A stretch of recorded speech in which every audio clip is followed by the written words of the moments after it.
Hey y'all, we're gonna do something a little different today on Old School. Instead of being the host, I'm gonna be interviewed. Rafaela Siewert from the Free Press is gonna talk to me about Vladimir Nabokov's novel, Lolita.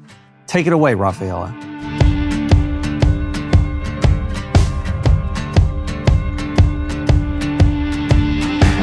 Thank you so much for letting me take over the hosting role on Old School. This book has deep relevance in the current moment. Recently, the Department of Justice released 3 million pages related to the Jeffrey Epstein case, and references to Lolita show up all over the files. There are references in emails, there are photographs with quotes from the book written in pen onto girls and women. He reportedly had one single book on his bedside table, Lolita. He also reportedly had a first edition copy. So clearly he had an obsession with this book. At the same time, it has come up across pop culture, from Lana Del Rey to Katy Perry to Lena Dunham. The illicit relationship described is often glamorized in a way that I think would shock the author.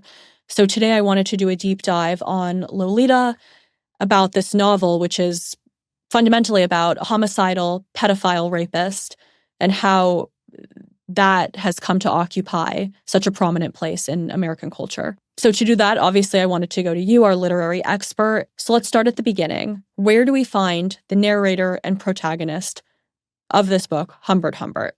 Well, as the book starts, we find the narrator, Humbert Humbert, dead.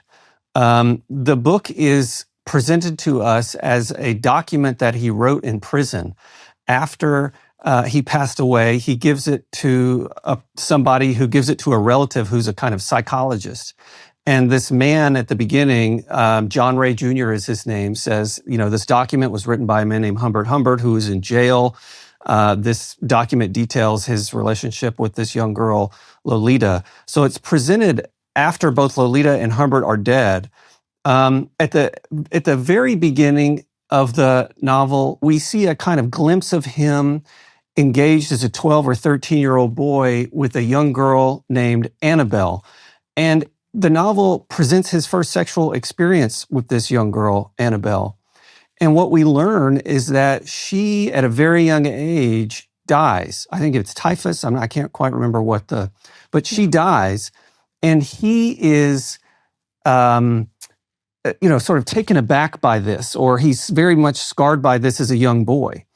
And so the novel is presented to us as a kind of, with this frame that he's had this experience with a young girl during his boyhood.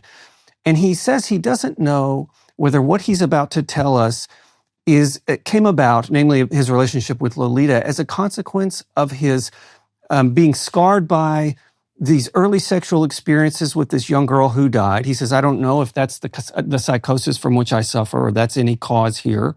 He also says it may be that it's inherent in me to have these problems. So he gives you a V in the road immediately. You can make sense of my relationship with Lolita, a 12-year-old girl, by way of something that happened to me in my childhood, or you can say it's inherent and it's some psychological flaw with me. And he doesn't tell us really which one he thinks. And then we set off. So that's how the novel begins. And by twists and turns, Humbert comes to a town in which Lolita's mother, Charlotte, lives. And Charlotte's husband is dead. And Humbert wants to be a boarder at their home. And he goes to the home and he's like, man, this woman sucks. This town kind of sucks. And then he sees Lolita in a garden. And he's like, okay, she has a 12-year-old daughter. Don't mind if I do live here. And that's how the whole thing begins. And he, correct me if I'm wrong, he believes it's Annabelle Lee incarnate, or, some version of her passed on. Yeah, he seems to be chasing something like that. It's sort of mysterious to me whether he wants us to make that linkage as strongly as I think we're tempted to, especially today in kind of psychotherapeutic culture. We want to say, things that happened to you in your childhood manifest themselves in your adulthood. The other, of course, fascinating fact about him is that his mother was struck by lightning. And so he himself was motherless.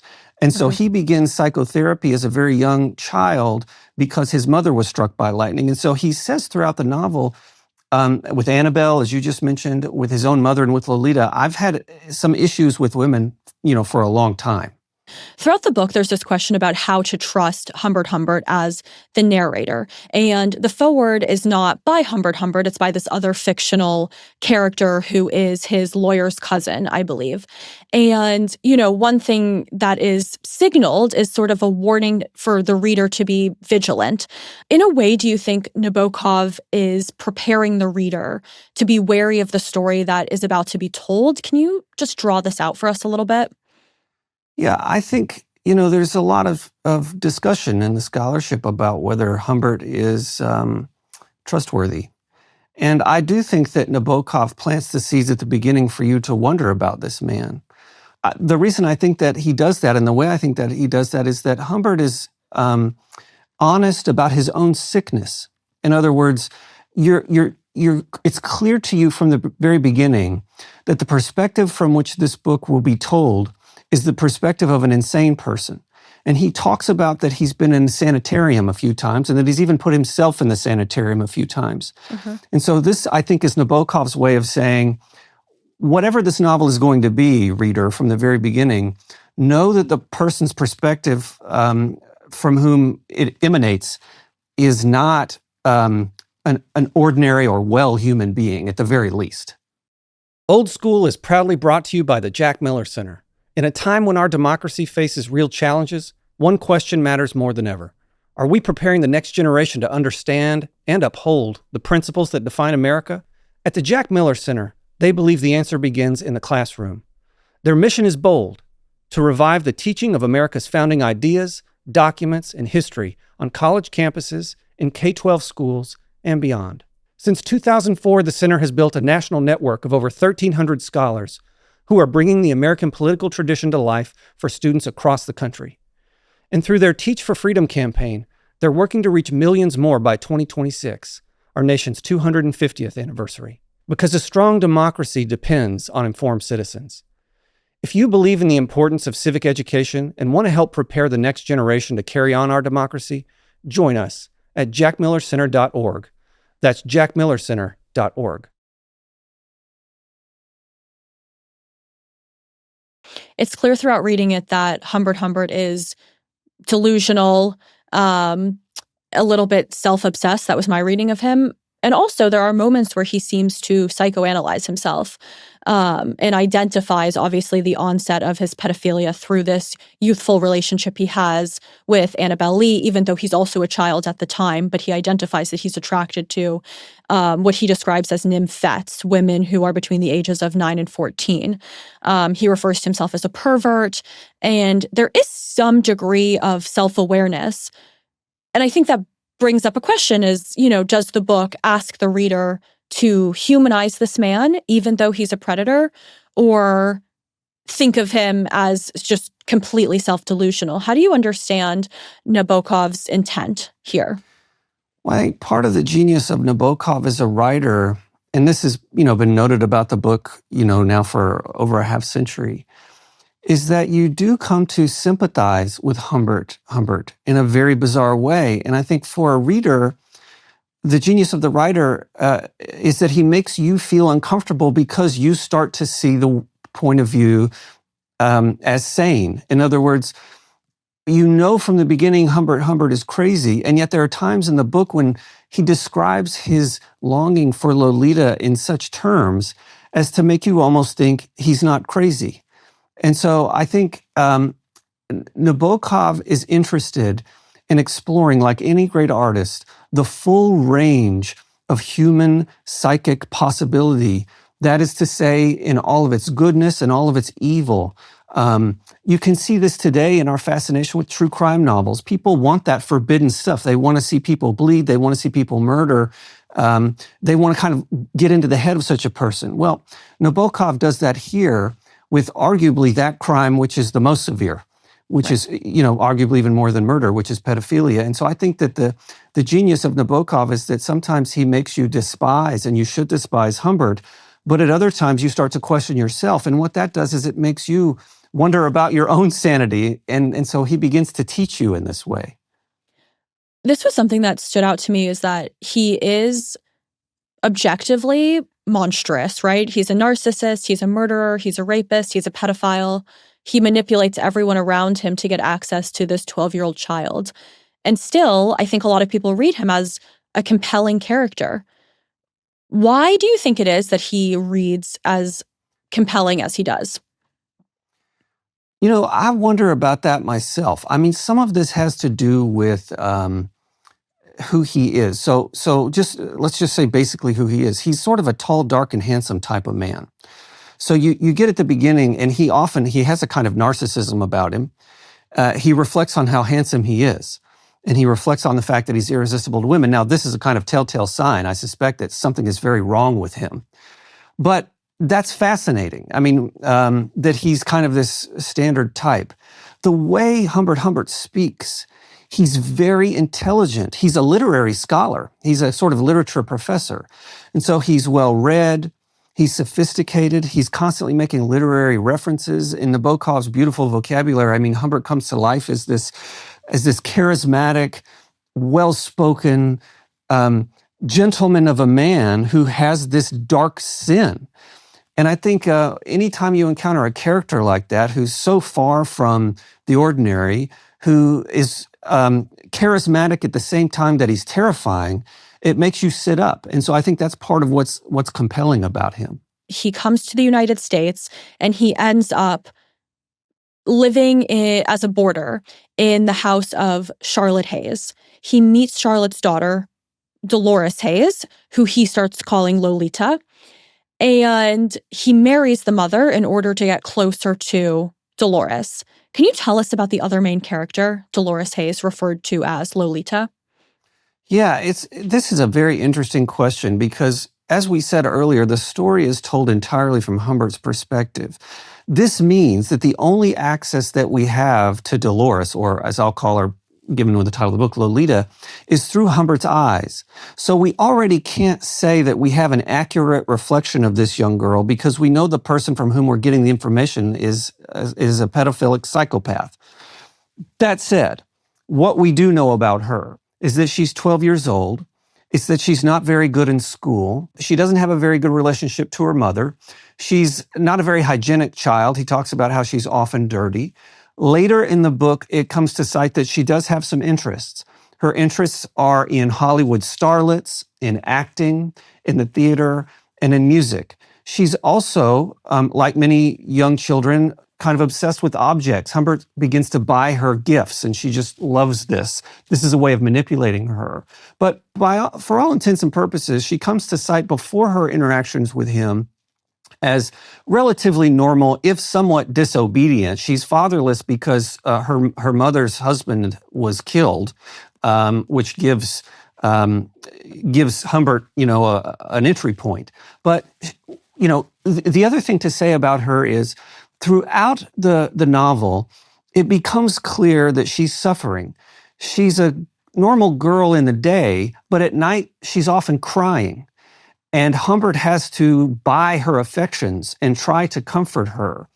And she's a child who, over the course of the novel, her world becomes completely disoriented. She comes to find it normal to be traveling around the country with an older man, having sexual trysts in hotel rooms, but being bought, fabulous meals and toys. And so she's what you see in the novel is a gradual transformation of this young girl into a victim of a horrible crime. And it's interesting that transformation occurs in the novel because it means that Humbert himself, who's telling us the story, sees it too.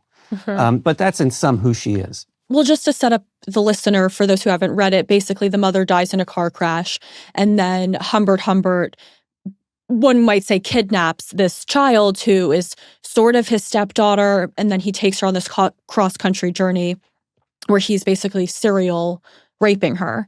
I think that would be like the most accurate depiction. His depiction is that they're having like a love affair as they travel across the country, despite the fact that she's 12 and he is, I think, 38. He says she's seducing him, and he's sort of projecting what seems like his interpretation of a sexual tension that doesn't actually exist.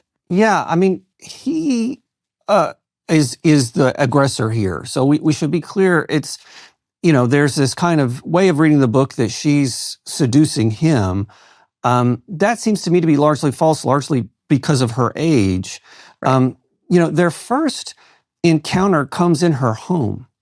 And it's a terrifying, horrible scene in the book. It's one of the most famous, where she puts her legs across his lap very innocently. Her mother is out of the house.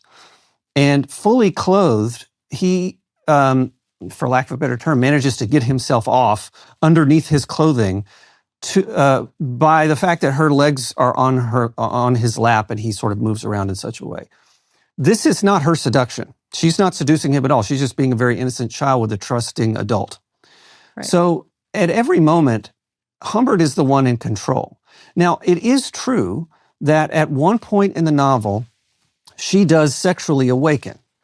So as you described, her mother dies in the course of the novel. It's very interesting the way her mother dies. Humbert is found out. Her mother comes to see that the reason that Humbert is in her home is that Humbert is interested in her 12-year-old daughter. And her mother is horrified by this fact. Even more horrified because Humbert has married Lolita's mother to get access to the young girl. I mean, imagine how horrible this is.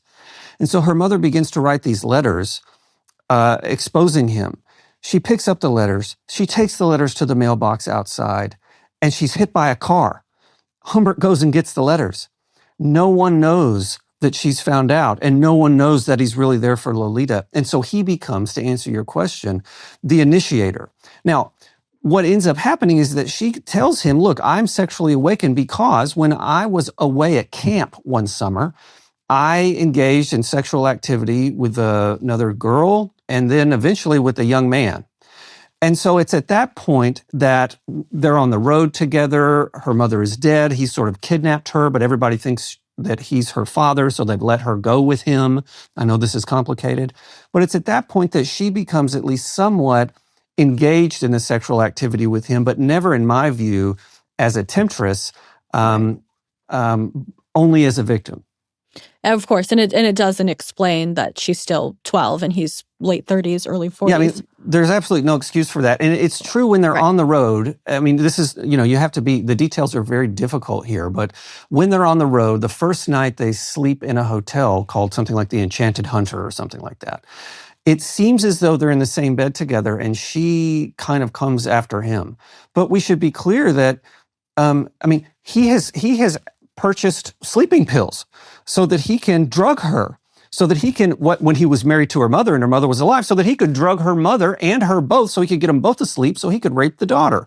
And then in the hotel, he gives her pills at a diner, takes her back to the hotel, and tries to do things to her. So in my view, there is no point at which Lolita comes to sight, as she might in popular culture, as a temptress. At every moment, she is a 12-year-old girl who is forced into a very bizarre and disgusting play with this man. How does she eventually escape? They're traveling across the country for some years, and then she gets away. Explain that pivot in the book.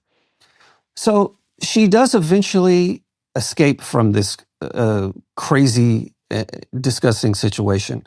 So when they are in the hotel, you have to really follow the details. Nabokov is a master of this. When they are in the hotel together, the first night that they've taken off from her home, her mother is dead, he takes her to a hotel that I mentioned a moment ago, the Enchanted Hunter. And there's a man in that hotel who notices them. And the way that Humbert knows this is he has given Lolita some sleeping pills. And he waits for them to take effect, and so he goes down to the bar to have a drink.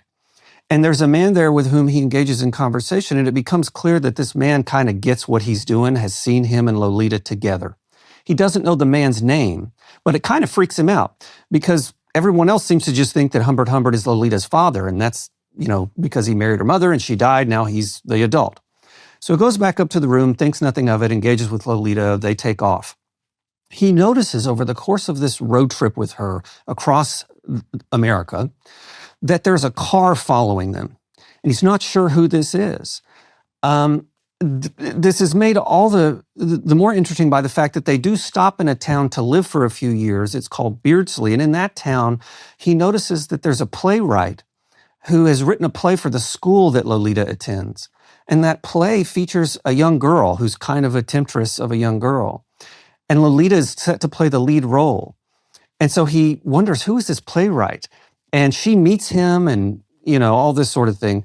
But it turns out, long story short, that they take off again and he notices this car following them. And what has happened is that the guy that saw them at the Enchanted Huntress Hotel, all those now years ago, has been keeping eyes on them, even writing a play about her. And so one night, Lolita becomes very sick. She's got a fever. It's really horrible. And she has to go to the hospital. And Humbert catches whatever she's got. I don't know if it's the flu. I don't know. It's really terrible. But he goes back to his hotel room. And he wakes up. By the time he's able to move out of bed to go check on her at the hospital, he gets to the hospital and the nurse tells him her uncle came and got her. And he puts it all together. And he realizes she has no uncle. It's been this guy who's been following us the whole time, who at various stops, come to think of it, at road stops and diners and gas stations, I've seen her talk to, or she's disappeared from my sight. And so she escapes. And then for some years, he goes to search for her. This was sort of another sad plot point because it is an escape, but it's also, so the man we're talking about, his name is Claire Quilty, and he is also another abuser. So she goes essentially from one abuser to another. And then, to move us along in the storyline, she then again, I would, maybe escape isn't the right word, but leaves Claire Quilty, and she marries this guy, Dick Schiller, who is her own age. He's young, working class guy. And at this point, she's around 17 and she gets pregnant. And they're quite financially strained. And she reaches out to Humbert for money, and over these years, he's been looking for her, retracing their path through their cross-country trip. Can you tell us about that moment in the book where Dolores and Humbert meet again those years later where she's pregnant? Sure, yeah. So they do meet, and you're right to say Claire Quilty is a pornographer, and she goes from one bad situation to another. But he does track her down. He tracks her down because she sends him a letter that says, I know it's been a long time, but I need money. I'm now married. I'm pregnant. And so he finds her, and he goes into her home and realizes, first of all, that she's now 17, that she's pregnant, that she's married to a man who went deaf in the war. And they start talking, and he says, look, who was it? Who was it that took you? And she's like, it doesn't matter. It doesn't matter. It's a past. Who cares? And he's like, give me the name. And she's like, what does the name matter? And he's like, give me the name. And so he finally deduces this. He ends up giving her the money. But most fascinating to me is that he also says to her, come with me now. Leave with me now. I'll take you in. And he seems to say to her, he seems to be implying, I know you're pregnant. Come live with me in a normal family. He seems to be under we can be a normal family together, and I can almost raise your child, or I can be its father too, and the way I was your father. And then I think he even sort of starts to fantasize in a bizarre way that maybe that child is will be another Lolita, that the child that she's pregnant with will be another Lolita. So it gets very bizarre. She says she doesn't want to go with him, and so she doesn't go with him. And he leaves and goes to search out this man, Claire Quilty. There's one interesting point here that people have a lot of discussion and disagreement around, which is that, he discovers her at 17. She's still a child by, I think, our contemporary understanding. He would say that she's outside of her nymphette stage, right? And he sort of describes her as such, as being a little bit haggard. And yet he still professes his love for her, despite her no longer being a nymphette. Why do you think Nabokov did that? I think it's confusing for the reader because people don't know how to understand his devotion to her. Well, you asked me earlier about the humanization of Humbert, and I think that this is part of it, namely his love for Lolita as a 12-year-old girl and the things that he makes her do and the things that they do together is sickening. But we have this image that true love endures. And so there's some bizarre way in which Nabokov asks the reader the question, does Humbert's devotion, enduring devotion over years, even as Lolita ages, he seems to remain in love with her in a way they seem like, from his point of view, to use a kind of a trite term, soulmates. I think Nabokov is making us ask ourselves in our own soul, does that legitimize all this? Does that make this okay? That this is true love, that he truly, and of course in my heart, no, it does not. But I think you have to ask yourself, this man is sick about this person, devoted over years. He's going to go murder a man on her behalf. He's going to go kill. Right. That's a big thing. And so I think that the reason Nabokov does this is to make us think about the nature and limits of love, and to what degree are we willing to say, true love is a cure, and it's okay, no matter who you love and no matter what you love.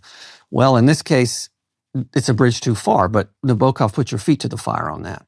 So Nabokov, in interviews, had described Humbert Humbert as a vain and cruel wretch who manages to appear touching. And we spoke briefly at why he put him behind the steering wheel as the narrator, despite him being unreliable. And I think critics would ask, can you have a book that is anti-pedophile and also narrated by a pedophile? I think that tension and question in of itself has led to so many people having so many people feeling offended by this book. What do you think of that question? I think it's brilliant on Nabokov's part. He doesn't ask someone who's not a pedophile, what is the situation with pedophilia? He says, or he takes us into the mind of such a person, and therefore we become acquainted with the crime and with the mental situation of the individual in a much more intimate and complex way. And so I do think it's possible to have a book that's anti-pedophilia at the same time that it's narrated by a pedophile, largely because you get to acquaint yourself with the darkness of the soul in a way that moral purity, that is to say, refusing to read a book of this kind, wouldn't have. Now, I do want to say this book is not for everyone. This is a book that requires you to have what one of my favorite philosophers called a tethered heart and a free mind. It means that at every point you can think about Humbert, and you should be thinking about him critically, but you have to tether your heart, lest you be carried away by him. You asked me about Nabokov's moral intention in a way. Is the book anti-pedophilia? I think Nabokov doesn't, he was asked this question and he claimed not to have had a moral intention. I have this quote here by him where he said, no, it's not my sense of the Humbert-Lolita relationship that is strong. It's Humbert's sense, meaning it's not me who reacts to this relationship. I don't have a view of it. I present Humbert's view of it. He says he cares about her. I do not. I do not give a damn for public morals in America or elsewhere. Now, you can condemn him for saying that, but in a way, it's the statement of an artist. He's saying this is the presentation of a situation. It is not my job to be the moral police. It is my job to present you and invite you into the situation and let you make up your own mind. And so I do think that the book can be anti-pedophilia. It may well be pro-pedophilia. After all, many people have read it that way. But Nabokov himself seemed to say, it's not my job to make up your mind on that for you or to be the moral police. I think that's sort of the perfect segue to how the book has been misinterpreted. Over the years, since its inception, it seems that people have misunderstood the purpose of this book. Nabokov's European agent sent him a note about the publisher's response to the manuscript when he was trying to publish this book, which was actually quite difficult for him to do. And here's what the note said. He finds the book not only admirable from the literary point of view, but he thinks that it might lead to change in social attitudes towards the kind of love described in Lolita. So clearly this publisher read it more as a vindication versus a condemnation. Similarly, decades later, it seems that Jeffrey Epstein was reading the novel not as a moral indictment, but as erotica. What do you make of that misinterpretation that has just stuck through decades? And it sort of begs the question of impact versus intent, right? Nabokov, his intent may be to depict a pedophile in a way that is sort of like a devil in plain sight, but other people have, I think, in a way, read it totally differently. And I wonder how you think about the impact of the book despite the intention. Well, I think this is the case with any great piece of art. it's almost like a child and raising a child. When you have it, you can shape and cultivate it. You understand it a certain way, but you will then release it into the world when it's raised, in the case of a child, or when it's completed in the case of a work of art, and it's finished. And what it does is not up to you anymore. And the kind of thing that it becomes is not up to you anymore.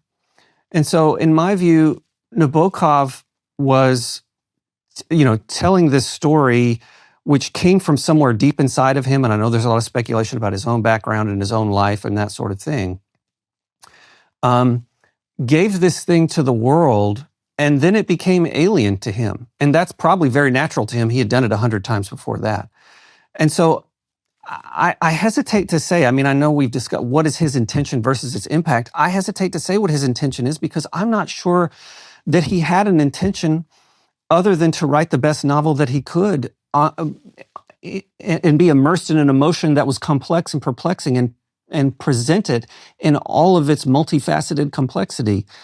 How others interpret it is not in his control. It's not in any artist's control. And so, I grant Lolita has probably had some anti-pedophilia impact, and it's definitely had some pro-pedophilia impact, but I trust Nabokov when he says, I don't give a damn about public morals. That, as an artist, that's his statement. And it may be wrong, and we probably should give a damn about public morals, especially when they concern 12-year-olds. But that was his view, and I'm tempted to try to understand him as he understood himself. Circling back to where we started, what do you make of Epstein's fascination with this book? It seems like he had a more superficial reading, like it was almost like erotica to him. What do you make of that? That's a good question.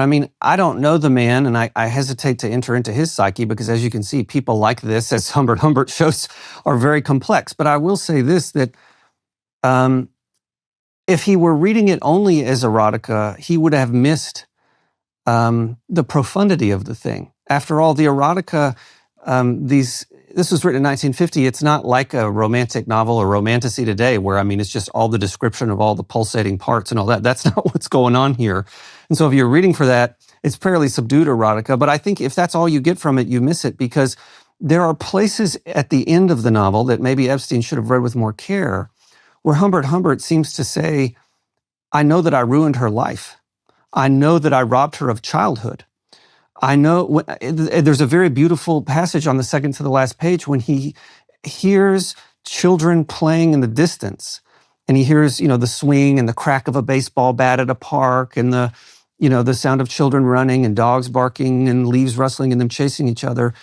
And he says, what's most missing from that is that Lolita's voice is not among those children. And that indicates that he knew what a monster he was and what he took from her. And so I think if you're reading it just as erotica, you miss the fact that Humbert begins to see and begins to reflect on the fact that he's a monster. And his relationship to Lolita is not one of mere superficial and occasional sex. It's one of interior torment.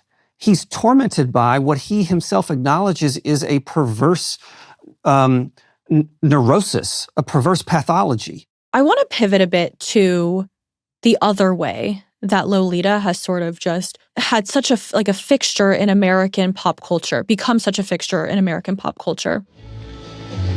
What makes you say I've stopped caring for you? Well, you haven't even kissed me yet, have you? I put together a list of everywhere we see it come up. There are 2 film adaptations, one by Stanley Kubrick, another one by Adrian Lyne.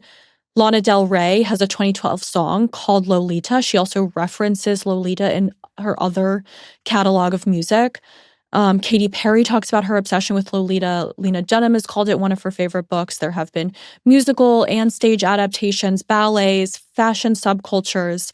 Even this past weekend, which was Valentine's Day weekend, a famous indie movie theater in Brooklyn played Lolita. Why do you think it has such a prominent place in American culture?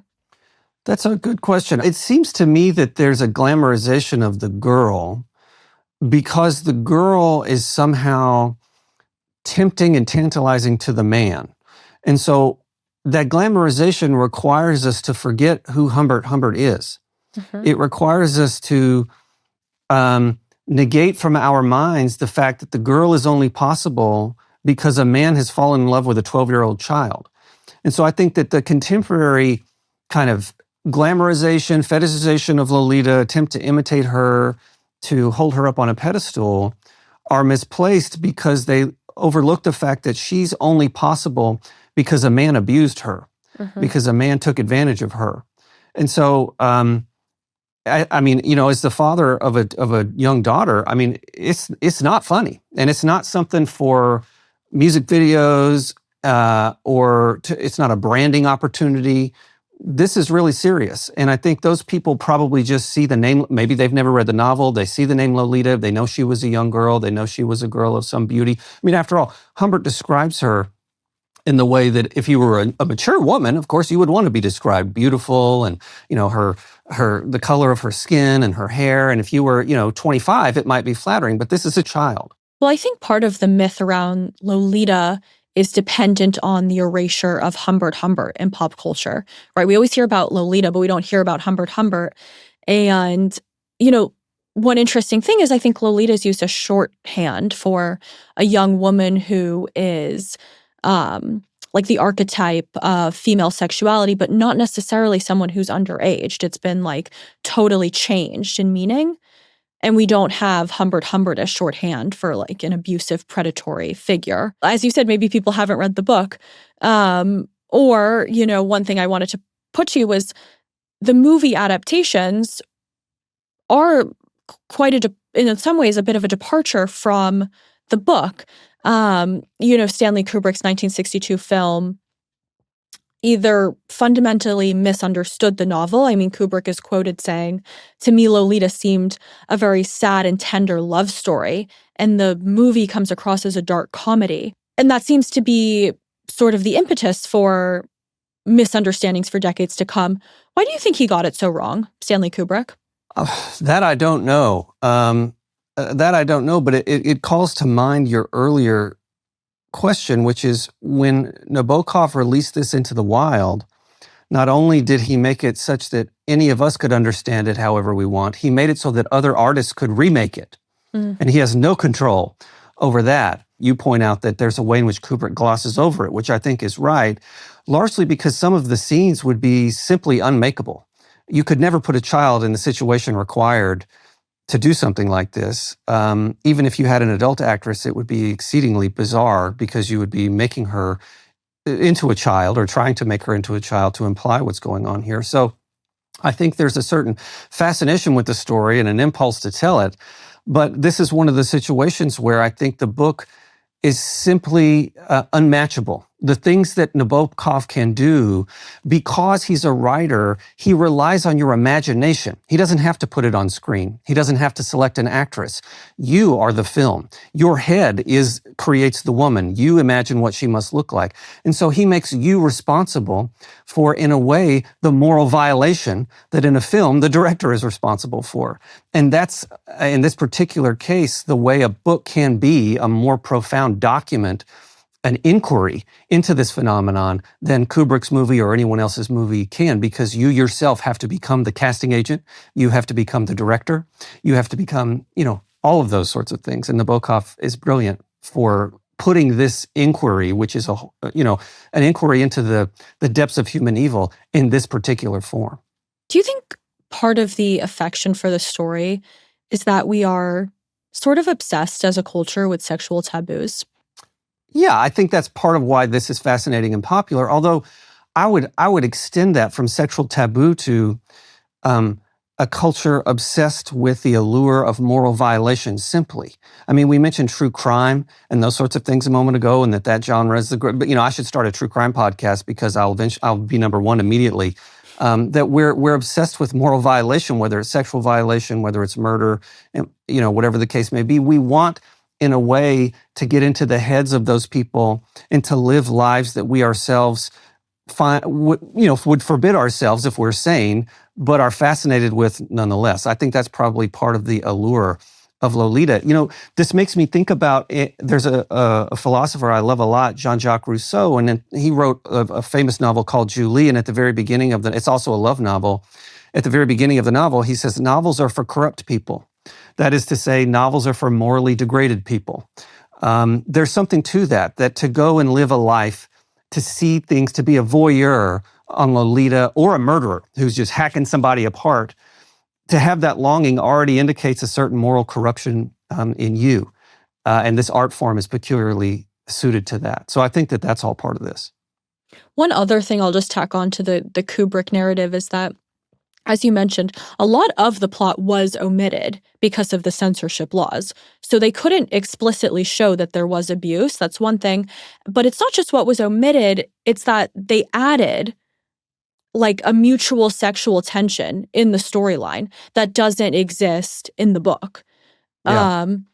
Which I think has distorted the cultural perception. And then, the follow-on result is that you see, I think, young women and girls on Tumblr or TikTok idealizing this, what they would say is like, a love story that clearly is not. All of that is to say, the book is hard to read because it's dark and it's disturbing. It's about child abuse.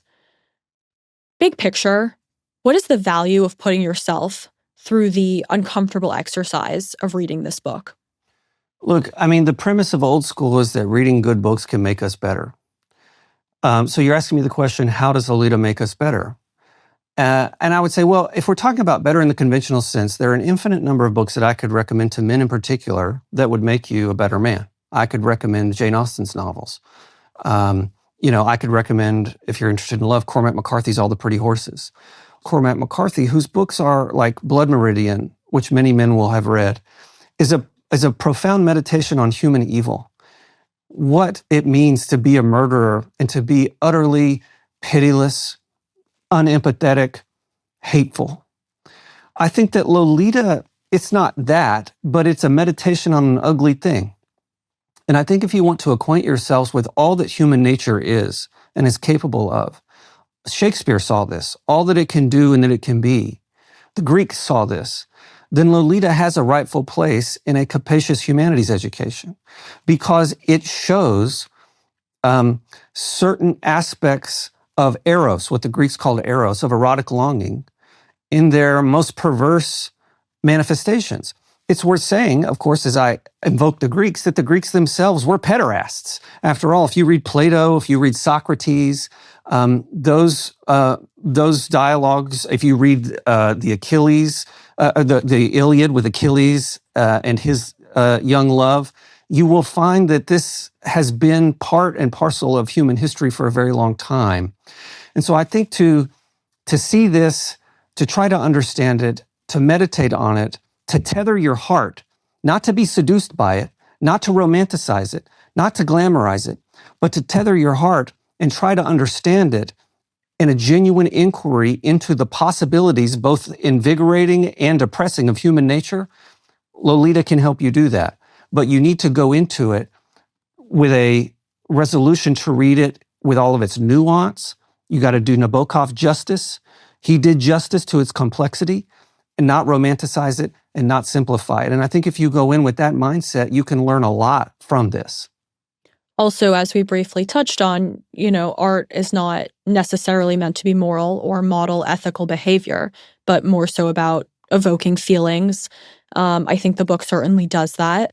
Why do you think specifically it is a masterpiece and has entered the American canon? Well, Nabokov, interestingly, was asked about this book later in his life, and he could have been given he was given every opportunity to disavow it, and he never did. He said, you mentioned it's a masterpiece, that among his writings, it's perhaps his favorite, or one that he certainly regards highly. The reasons he gave, and this will lead to why I think it's a masterpiece, is, Nabokov's second language was English. His first language was Russian. And so to have a novel that's written in this way, he says, this was my experiment with the English language. Like, this thing takes your breath away. The way that it's written, I'm now talking in terms of the craft of writing, just the words on the page and the way they're put together is astonishing, to say nothing of the plotting, to say nothing of the story, to say nothing of the exploration of evil. That all of that is there too, in addition to a mastery of the English language by a person who didn't even speak it natively, is astonishing and a testament to his genius. I think why it's become, so that's why it's a masterpiece, is that it deals with an emotion that's forbidden. It does it in a very artful way, in a way that is psychologically very, very complex. We do live in a society where there are pedophiles, and it asks the reader to sort of hold the mirror up to society and take a closer look at, it's not always like the boogeyman, but rather it could be someone who comes across as charismatic. And that's like, I think that was one of the biggest messages here, is it's like he was hidden in plain sight. One of the reasons I think the novel endures is that it holds up a mirror to, first of all, yourself. What do you make of this? Make up your mind. Is this appealing to you? Is this scary to you? Do you see yourself here? Do you empathize with Humbert? Do you hate him? Do you come around to his point of view? Or the whole time, do you think he's a monster? Make up your mind about him. React to this character. Get to know him through his own memoir. That's really powerful, because through getting to know him, we come to know ourselves. What are our limits? What are the things that disgust us? What do we think love is? And is this excusable to us? Is this, and so we are asked to cross-examine ourselves by way of Nabokov asking us questions through Lolita. So that's one aspect of it. The other aspect of it is that people like Humbert exist in our society, simply. They always will. It's impossible, it seems to me, unless there's some Ozempic-like drug for pedophilia, to eradicate this from our society. And so insofar as that's the case, better to shine light on it and try to understand it than to deny it and simply sweep it under the rug. The problem is those people who would glorify this rather than be troubled by it, I think, need to re-examine the text. Well, Shilo Brooks, thank you so much for letting me interview you on Old School. I learned so much from this conversation, and I think the viewer and listener will too. So thank you. Thank you so much for being on Old School.